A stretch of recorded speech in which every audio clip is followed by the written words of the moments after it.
Hello વિદ્યાર્થી મિત્રો, આપ સૌનું આપણે આ યુટ્યુબ ચેનલ પર હાર્દિક સ્વાગત છે. આજે હું લઈને આવી છું ધોરણ 6 વિષય વિજ્ઞાન પાઠ 3 ઉચિત આહાર સ્વસ્થ શરીરના માર્ગમાં સ્વાધ્યાયનું સંપૂર્ણ સોલ્યુશન. તો ચલો આપણે આગળ વધીએ. પરંતુ તે પહેલાં જો તમે આપણી આ યુટ્યુબ ચેનલને લાઈક, શેર અને સબસ્ક્રાઈબ ન કરી હોય તો જરૂરથી કરજો. પ્રશ્ન 1. નીચે આપેલા જૂથમાંથી અસંગત શબ્દ શોધો અને કારણ આપો. પહેલામાં આપ્યા છે તમને શબ્દોમાં જુવાર, બાજરી, રાગી અને ચણા. તો એમાં જોઈએ, જવાબ આપ્યો છે અસંગત શબ્દ ચણા. કારણ ચણા એ કઠોળ છે, જ્યારે બાકીના 3 અનાજ છે. બીજું આપ્યું છે રાજમા, મગ, સોયાબીન અને ચોખા. તો જેમાં જવાબમાં આપ્યું છે ચોખા એટલે કે રાઈસ, અને એનું કારણ ચોખા એ અનાજ છે, જ્યારે બાકીના 3 કઠોળ છે. ત્યારબાદ બીજું, ભારતમાં પરંપરાગત અને આધુનિક રાંધણ પદ્ધતિઓની ચર્ચા કરો. તો જોઈએ, પરંપરાગત રાંધણ પદ્ધતિઓ અને આધુનિક પદ્ધતિઓમાં પહેલું પરંપરાગત રાંધણ પદ્ધતિ. પહેલો પોઈન્ટ, રાંધવાનું કાર્ય મોટે ભાગે પરંપરાગત ચૂલા પર થતું હતું. ત્યારબાદ બીજો પોઈન્ટ, ખાંડવાની કે દળવાની ક્રિયા ખલદસ્તાના ઉપયોગથી હાથ વડે થતી હતી. ત્રીજો પોઈન્ટ, રાંધવામાં તાજી અને સ્થાનિક ઉગાડેલી ખાદ્ય સામગ્રીનો ઉપયોગ થતો હતો. અને ચોથો પોઈન્ટ, પરંપરાગત સ્થાનિક વાનગીઓ તૈયાર કરવામાં આવતી હતી. આગળ આધુનિક રાંધણ પદ્ધતિઓ. પહેલો પોઈન્ટ, રાંધવાનું કાર્ય મોટે ભાગે ગેસ સગડી પર થાય છે.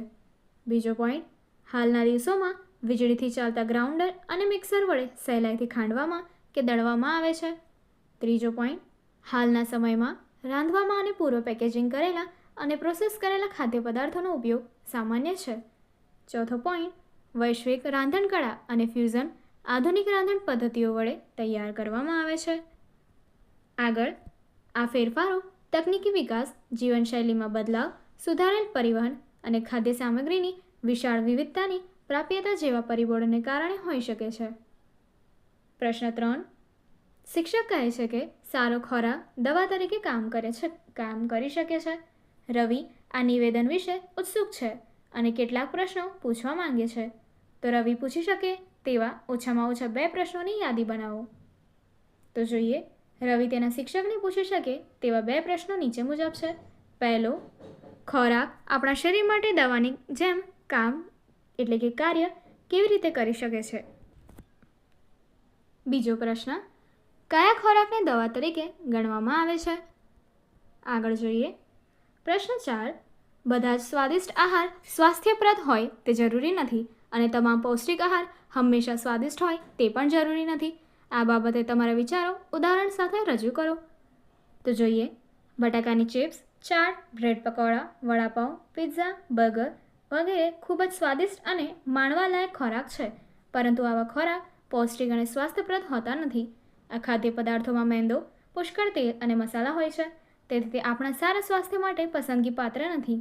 જ્યારે પૌષ્ટિક ખોરાક ન્યુટ્રિશિયસ ફૂડ જેવા કે બાફેલા શાકભાજી, પાંદડાવાળા શાકભાજી વગેરે, કઠોળ વગેરે જે હંમેશા સ્વાદિષ્ટ હોતા નથી અને ખાવામાં પસંદગી પાત્ર હોતા નથી, પરંતુ આવા ખોરાક આપણા શરીરના પોષણની જરૂરિયાત પૂરી પાડે છે, કારણ કે તેમાં જરૂરી પોષક તત્વો જેવા કે પ્રોટીન, વિટામિનો અને ખનિજ ક્ષારો વગેરે હોય છે.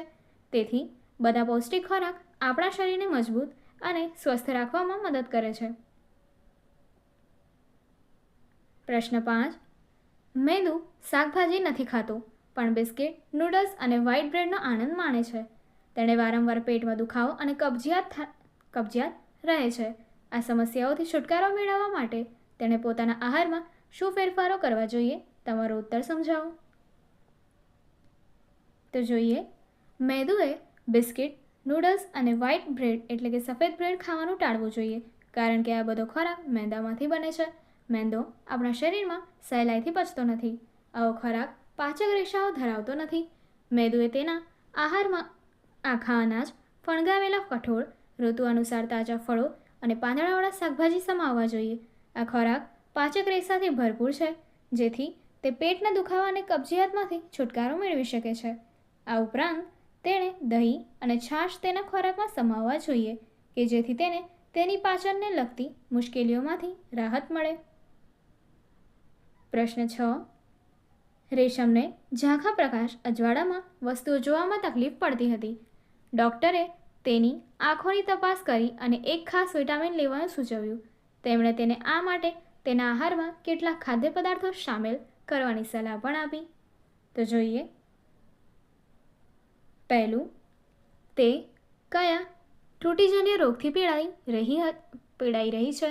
તો જવાબ છે રેશમા રતાંધળાપણાની આંખની દ્રષ્ટિની નબળાઈના ત્રુટિજન્ય રોગથી પીડાઈ રહી છે. બીજો પ્રશ્ન, તેના ખોરાકમાં આહારના કયા ઘટકની ઉણપ હોઈ શકે છે?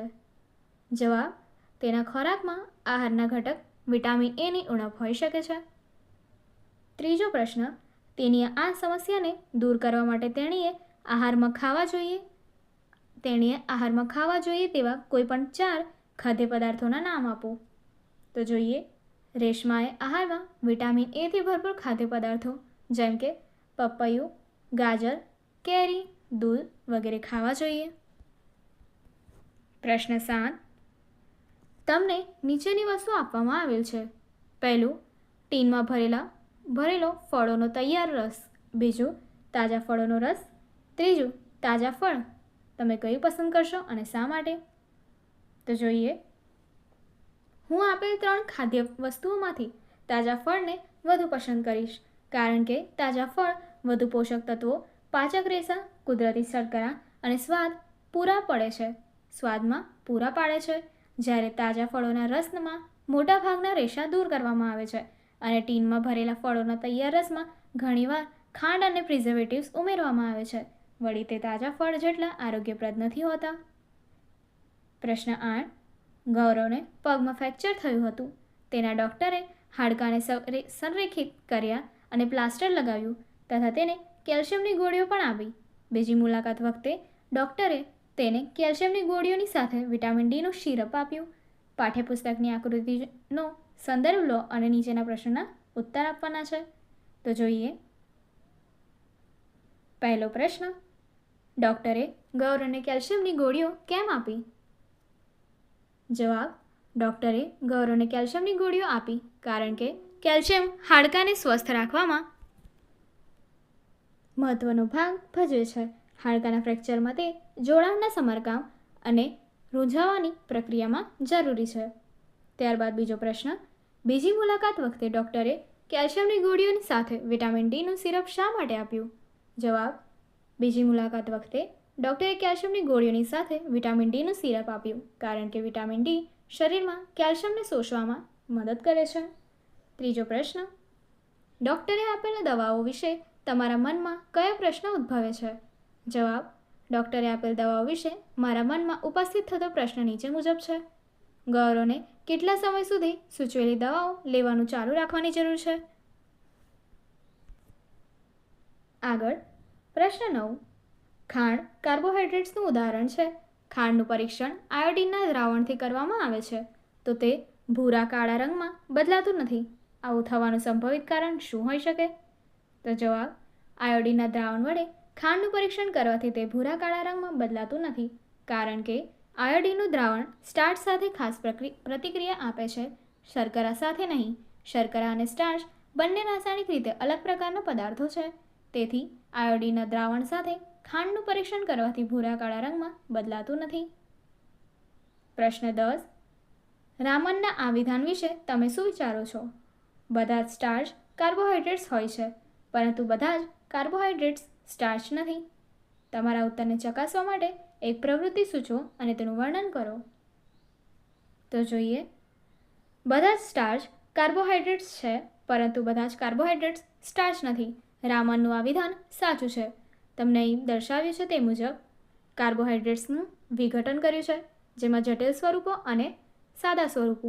જટિલ સ્વરૂપના ઉદાહરણ સ્ટાર્ચ, સેલ્યુલોઝ અને તેના સ્ત્રોત ઘઉં, ચોખા, બટાકા વગેરે, અને સેલ્યુલોઝના રૂ.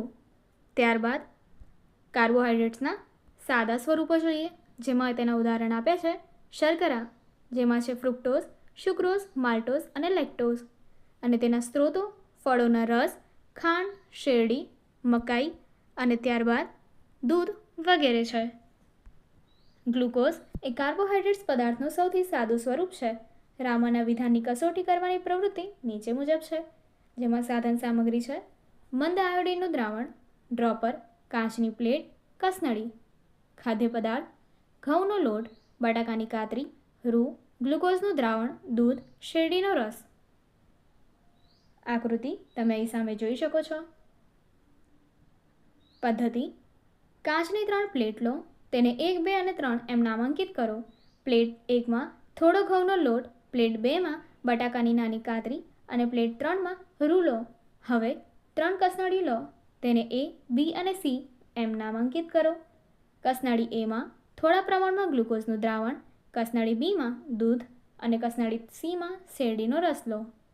ત્રણેય પ્લેટો અને ત્રણેય કસનળીઓમાંના દરેક નમૂનામાં ડ્રોપરની મદદથી મંદ આયોડીનના દ્રાવણના 2 થી 3 ટીપા ઉમેરો. દરેક નમૂનામાં રંગ પરિવર્તન તપાસો. તો અવલોકન જોઈએ. અવલોકન કોષ્ટક અહીં તમને આપ્યો છે, જેમાં તમને નમૂનો, ખાદ્ય પદાર્થ અને આયોડીનના દ્રાવણ સાથે ભૂરો અથવા કાળો રંગ થાય છે કે નહીં તે તમારે હા અથવા નામાં કહેવાનું છે. તો જોઈએ. પહેલો નમૂનો કાચની પ્લેટ પહેલી જે છે એમાં જોઈએ કે જેમાં ખાદ્ય પદાર્થ હતો ઘઉંનો લોટ. તો ભૂરો અથવા કાળો રંગ થાય છે તો કે હા. ત્યારબાદ બીજું કાચની પ્લેટ બીજામાં બટાકાની કાતરીમાં તો કે રંગ ભૂરો અથવા કાળો થાય છે. ત્યારબાદ ત્રીજું કાચની ત્રીજી પ્લેટમાં કે જેમાં રૂ હતું તેમાં ભૂરો કાળો રંગ થતો નથી એટલા માટે ના લખ્યું છે. ત્યારબાદ કસનળી Aમાં કે જેમાં ગ્લુકોઝનું દ્રાવણ હતું તો એનામાં પણ એવો રંગ થતો નથી એટલા માટે ના આપ્યું છે. ત્યારબાદ કસનળી Bમાં કે જેમાં દૂધ લેક્ટોઝ શર્કરા ધરાવે છે તેમાં પણ એ રંગ જોવા મળતો નથી એટલા માટે ના આપ્યું છે. અને છેલ્લે કસનળી Cમાં કે જેમાં શેરડીનો રસ હતો તેમાં પણ તે રંગ જોવા મળતો નથી એટલા માટે તમને ત્યાં ના આપ્યું છે. અવલોકન: ઘઉંનો લોટ અને બટાકાની કાતરીમાં સ્ટાર્ચ સ્વરૂપે કાર્બોહાઈડ્રેટ્સ છે, તેથી તેઓ આયોડીનના દ્રાવણ સાથે ભૂરો કાળો રંગ દર્શાવે છે.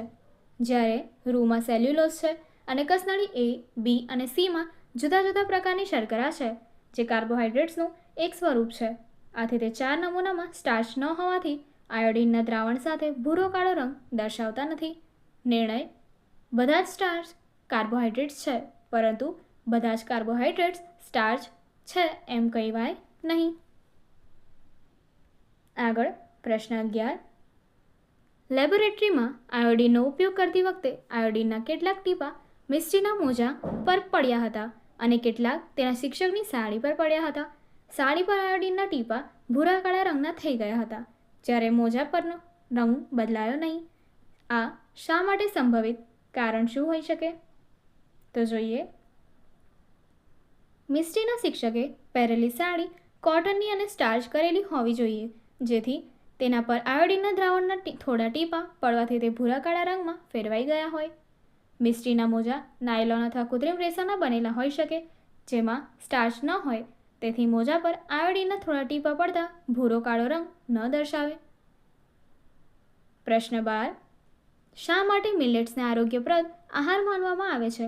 શું શરીરની પોષક જરૂરિયાતો માટે ફક્ત મિલેટ્સ ખાવું પૂરતું છે? ચર્ચા કરો. તો જોઈએ. મિલેટ્સ, બાજરી અને તેના જેવા અનાજ આરોગ્યપ્રદ ખોરાક ગણવામાં આવે છે કારણ કે તે અત્યંત પૌષ્ટિક અનાજ છે. બાજરીમાં 7 થી 12% પ્રોટીન, 2 થી 5% ચરબી, 65 થી 70% કાર્બોહાઈડ્રેટ્સ અને 15 થી 20% પાચક રેસા હોય છે. તે વિટામિન, આયર્ન અને કેલ્શિયમ જેવા ખનિજ તત્વો તથા પાચક રેસાના સારા સ્ત્રોત તરીકે કાર્ય કરે છે. તે આપણા શરીરની સામાન્ય કામગીરી માટે જરૂરી સમતોલ આહારમાં નોંધપાત્ર ફાળો આપે છે. મિલેટ્સ, બાજરી અને તેના જેવા બરછટ અનાજ પૌષ્ટિક અનાજ હોવાથી ફક્ત મિલેટ્સ ખાવાથી શરીરની પોષક જરૂરિયાતો પૂરી થઈ શકે છે. નોંધ: મિલેટ્સમાં આહારના લગભગ બધા ઘટકો હોવા છતાં ફક્ત મિલેટ્સ ખાવું પૂરતું ન કહેવાય. ખોરાકમાં વિવિધતા હોવી જરૂરી છે. ઋતુ પ્રમાણે પ્રાપ્ત ખાદ્ય પદાર્થો ખાવા જોઈએ. પ્રશ્ન 13. તમને એક દ્રાવણનો નમૂનો આપવામાં આવે છે. આ નમૂનો આયોડીન હોવાની શક્યતાને કેવી રીતે તપાસશો? તો જોઈએ. દ્રાવણનો નમૂનો આયોડીનનું દ્રાવણ છે કે કેમ તે તપાસવા માટેની કસોટી નીચે મુજબ કરી શકાય. કસનાળીમાં થોડા પ્રમાણમાં સ્ટાર્ચનું દ્રાવણ લો. હવે તેમાં આપેલ નમૂનાના દ્રાવણના થોડા ટીપા ઉમેરો. જો મિશ્રણનો રંગ બદલાઈને ભૂરો કાળો બને તો તે સૂચવે છે કે આપેલ નમૂનાનું દ્રાવણ આયોડિનનું દ્રાવણ છે. આપેલ નમૂનાના દ્રાવણનો રંગ તપાસો. તેનો રંગ પીળો હોય તો તે દ્રાવણ આયોડિનનું દ્રાવણ છે તેમ સ્પષ્ટપણે કહી શકાય છે. આગળની એક્ટિવિટી જોવા માટે અહીં આપેલી એન્ડ સ્ક્રીન પર ક્લિક કરો. Thank you.